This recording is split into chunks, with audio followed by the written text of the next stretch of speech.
first time mum, I had no idea where to start with prepping for labour and motherhood, so I've spent the last few months doing everything I possibly can to feel ready mentally and physically. Hello, welcome back to my channel. If you are new here, my name is Molly. I am currently in my third trimester with my first daughter, and my channel focuses on lifestyle, fitness, pregnancy and motherhood. Becoming a first-time mum can be so scary and so overwhelming, so I have been prepping to make sure that I feel as confident and as in control as possible. In section 1, I'm just going to talk through everything that I have done to prep my body and mind for labour. So first we'll start off with physical prep, and I have been making sure that I am doing daily mobility and pregnancy stretches. These kind of stretches are absolutely amazing throughout pregnancy as they help with your posture as your body changes, and it also helps reduce discomfort.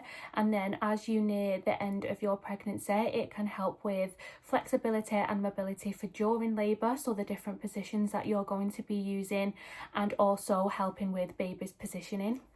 I have been really struggling throughout my pregnancy with hip pain and back pain, so these gentle stretches really helps just stretch everything out, reduce discomfort and just get that extra mobility, so that as I near the end of my pregnancy I feel a little bit more prepped for labour, and I feel like I can go into different birthing positions without feeling too uncomfortable. And then the second thing that I have been doing to make sure that I am physically ready is to continue my weight training throughout my pregnancy. Now don't get me wrong, the first trimester was a complete write-off for me. I was really poorly with nausea.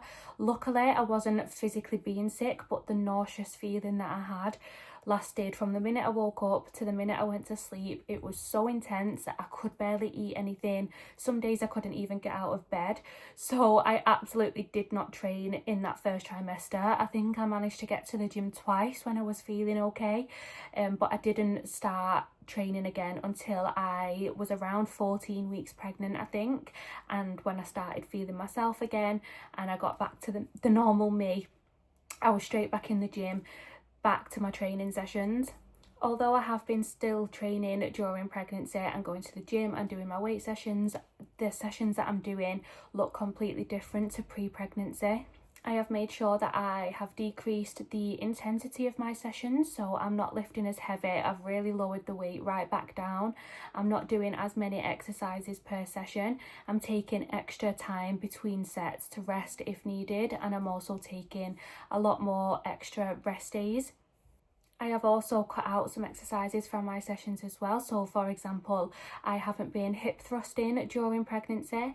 I do know that some women do continue to hip thrust throughout pregnancy as they find different modifications that still work for them.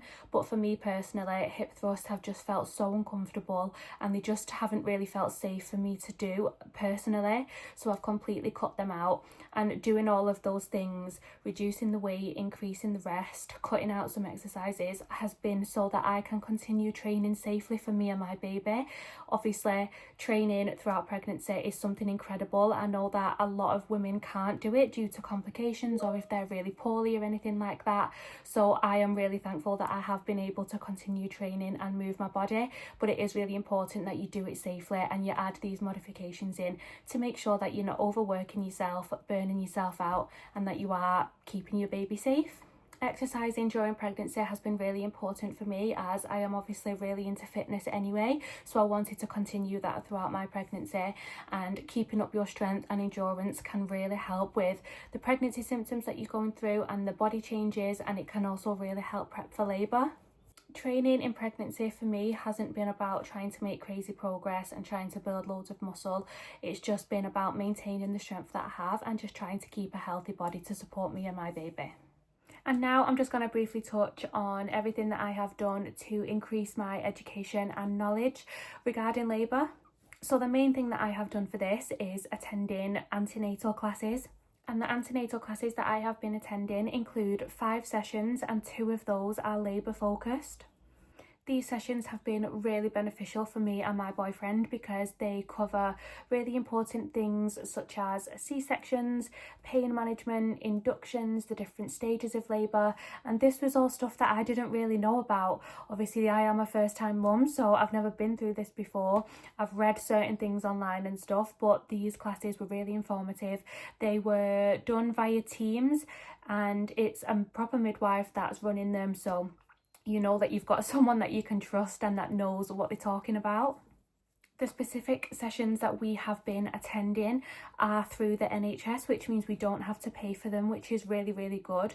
So depending where you are, definitely check if you're entitled to any free antenatal classes or if they offer free antenatal classes. I'm from Manchester in the UK, so we just got offered these in our first midwife appointment. So we went for our booking appointment and they mentioned them straight away and said, do you want to book onto some antenatal classes completely free of charge?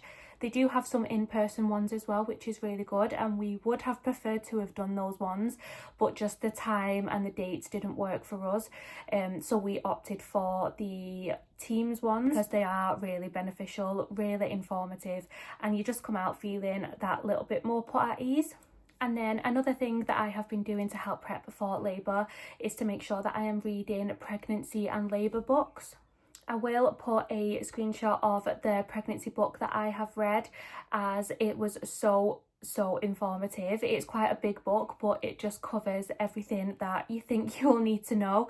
It's called What to Expect When You're Expecting by Heidi Murkoff, and this covers the stages of pregnancy, the different trimesters, and it also touches on labour as well.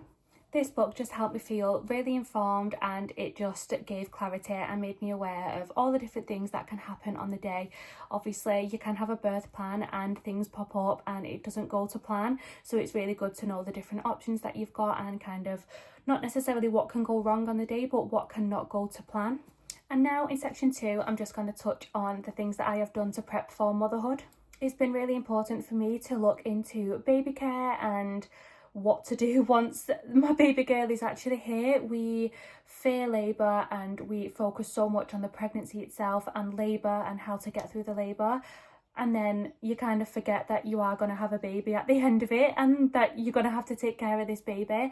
So for me, it was really important to take antenatal classes that offer advice on baby care.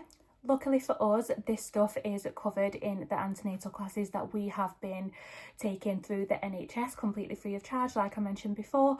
So they cover things like feeding and breastfeeding, bathing, safe sleep, changing, all things like that. And even though these seem like basics, it's certain things that you wouldn't know if you've not been a parent before. So we've really enjoyed learning them, being informed about them and things like that.